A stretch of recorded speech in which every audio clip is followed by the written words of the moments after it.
সবাইকে জানাই ঈদ মুবারক।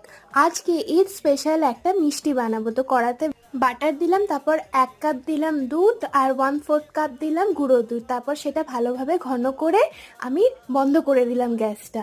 তারপর আবার ওই কড়াতে বাটার দিয়ে সিমুই দিয়ে দিলাম। সিমুইগুলোকে ভালোভাবে ভেজে ওতে দিয়ে দিলাম 1/4 কাপ চিনি।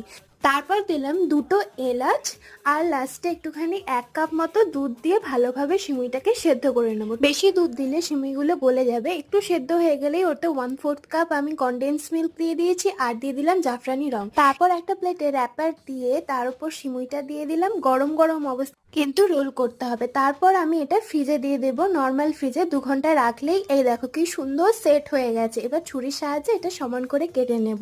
ব্যাস, আমাদের মিষ্টি একদম রেডি। আর সত্যি বলছি, দারুণ দারুণ দারুণ টেস্টি হয়েছে। তোমরা ঈদ কে কিভাবে কাটাচ্ছ প্লিজ লিখে জানিও। বাই।